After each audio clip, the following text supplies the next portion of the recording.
হাসিনার পতন করাটা একটু কঠিন হতে পারে। যখন আন্দোলন স্থিতি করে দিয়েছিল, সেই আন্দোলন স্থিতি করে দেওয়ার পর আন্দোলনটাকে কন্টিনিউ করা, সেটা ছিল সবচেয়ে টাফ সিচুয়েশন। এবং ওই সময়ে একই সাথে বড় বড় ক্যাম্পাসগুলোতে যদি বলি হচ্ছে আমাদের রাজশাহী বিশ্ববিদ্যালয়ে একটা গ্রুপ, তারা বলতেছে না, এতদিন ধরে যা হয়েছে তার সাথে আমরা ছিলাম, এখন যা হচ্ছে তার সাথে আমরা নাই, ঠিক আছে, এইভাবে বলতেছিল। এরপরে হলো আপনার ঢাকা কলেজের একটা গ্রুপ, খুলনা, বিভিন্ন জায়গায় তখন আন্দোলনের বিভিন্ন গ্রুপ, ইন্টেলিজেন্স দ্বারা পরিচালিত হচ্ছিল, তারা বলতেছিল না, এখন আন্দোলন আমরা নাই। তারা আন্দোলনকে কমিটি, বৈষম্য বিরোধী ছাত্র আন্দোলন কমিটি তারা বিলুপ্ত করে দিচ্ছিল, তারা আন্দোলন করতেছিল। তখন পাল্টা কমিটি দেওয়া এবং আন্দোলন অব্যাহত রাখার ঘোষণা দেওয়া, সেটা ছিল সবচেয়ে টাফ সিচুয়েশন। এবং 28শে জুলাই যখন কর্মসূচি বন্ধ করে দিয়েছিল, তখন পরবর্তী দিন আমরা সিদ্ধান্ত দিয়েছিলাম 29শে জুলাই আমরা সমাবেশ করব, আমরা প্রতিবাদ করব, বিক্ষোভ কর্মসূচি দিয়েছিলাম। সেদিন রাস্তায় নামানো সবচেয়ে কঠিন সিচুয়েশন ছিল, কারণ সবাই এক ধরনের আতঙ্কিত হয়ে গিয়েছিল।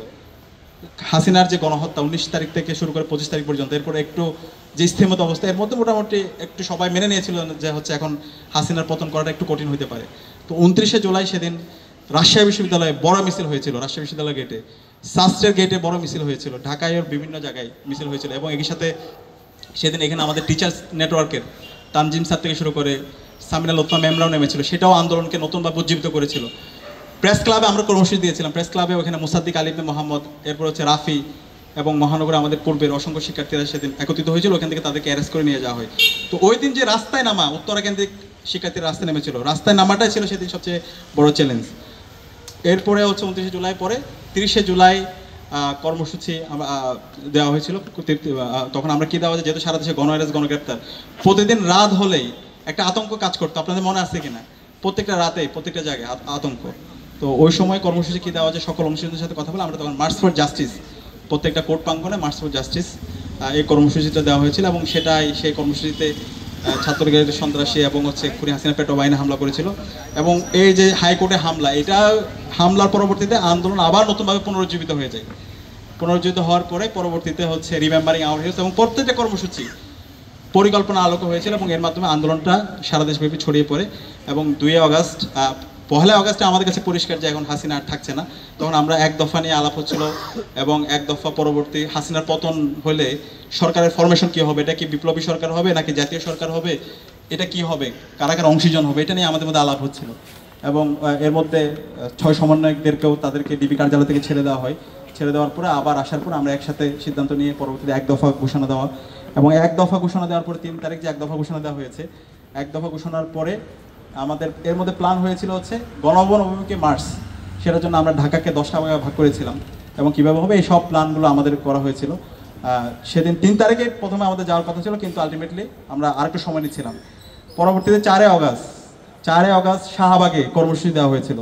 তো যখন কর্মসূচি আমাদেরটা দুপুরে দেওয়া হয়েছিল, আর এই সময় আওয়ামী লীগ ছাত্রলীগের সন্ত্রাসীরা দুপুর 12টায় শাহবাগে কর্মসূচি দেওয়া ছিল। তো ওই দিনে সকাল থেকে আমরা সিদ্ধান্ত সকাল থেকে আমরা অবস্থান নেব এবং ছাত্রলীগের সন্ত্রাসীরা আওয়ামী লীগের সন্ত্রাসীদের আগে আমাদের শাহবাগে অবস্থান করতে হবে। এবং সে আলোকে যারা প্রথম সারি সমন্বয় গেছে আমরা তাদেরকে বলেছিলাম আমাদের কর্মসূচিটা সকালে দিতে হবে, সকালে 11টায়, এবং সকালে 11টা দেওয়া হয়। এবং সকাল থেকেই শিক্ষার্থীরা সেদিন রাজপথে নেমেছিল, শাহবাগে অবস্থান নিয়েছিল। এবং সেদিন ছিল একদম ফাইনাল 4 আগস্ট ছাত্রলীগের সন্ত্রাসীরা সর্বশক্তি নিয়ে, আওয়ামী লীগের সন্ত্রাসী অস্ত্র নিয়ে ঢাকার বিভিন্ন জায়গায় এবং সারা দেশে তারা নেমেছিল। এবং দুপুরের মধ্যে প্রায় 100-র উপরে আমাদের ভাই বোন শহীদ হয়ে গিয়েছিল, আপনাদের কি মনে আছে? হ্যাঁ, এরপরে হচ্ছে যখন এই 4 আগস্ট এই যখন 100-র উপরে আমাদের ভাই বোন শহীদ হয়ে গেছে, তখন আমরা শুনতে পাই একটু পরে 2 দিনের কর্মসূচি দেওয়া হয়েছে। 5 তারিখ দেওয়া হয়েছে শাহবাগে নারী সমাবেশ, না শাহবাগে শ্রমিক সমাবেশ, আর হলো শহীদ মিনারে হইলো নারী সমাবেশ। আরে ভাই, অলরেডি 100-র উপর ভাই বোন শহীদ হয়ে গেছে, এখন যদি তুমি এই ধরনের গান্ধী মার্কা কর্মসূচি দাও এবং হাসিনা যদি এই টাইমটা পায়, 24 ঘন্টার টাইম পায়, সে তো সব কিছু স্বাভাবিক করে ফেলবে। তখন এটা নিয়ে আমি খুব ক্ষিপ্ত হয়েছিলাম। প্রথম সারি সমন্বয়ক যারা আছে সবার সাথে আমি বলেছিলাম আমাদের 1 সেকেন্ড আর দেরি করা যাবে না, এখনই আমাদের মার্চ টু ঢাকা দিতে হবে। যত লোক লাগে সেটা আমরা ম্যানেজ করবো, সকল অংশীদারদের সাথে কথা বলো, আমরা কথা বলতেছি, কিন্তু 1 সেকেন্ড এখন দেরি করা যাবে না। এখনই আমাদের হাসিনার পতন আন্দোলন মার্চ টু ঢাকা দিতে হবে এবং হাসিনার পতন এখন করতে হবে। তো পরবর্তী কথা বলে নাহিদ আসিফ সবার সাথে কথা বলে এবং এরপরে একটু পরে আসিফ মাহমুদ ঘোষণা দেয় পরশু নয় আগামীকাল মার্চ টু ঢাকা কর্মসূচি। এবং পরবর্তীতে মুক্তিকামী ছাত্র জনতা সেদিন আপনারা দেখতে পেয়েছেন সারা দেশ থেকে তারা ঢাকা অভিমুখে রওনা দেয় এবং রাত থেকে তারা অবস্থান করে এবং সকাল থেকে শিক্ষার্থীরা ঢাকার বিভিন্ন প্রবেশমুখে অবস্থান করে এবং সেই মুক্তির আনন্দ সেদিন আমরা সবাই দেখেছিলাম। হাসিনা দুপুর নাগাদ সেই দেশ থেকে পালায় এবং সারা দেশের শিক্ষার্থীরা, মুক্তিকামী ছাত্র জনতা এবং ঢাকার সবাই সেদিন সেজদায় আল্লাহকে শুকরিয়া আদায় করে ফতেহ গণভবনের মাধ্যমে। দেশে দেশে সবার সাথে দ্য নিউজ।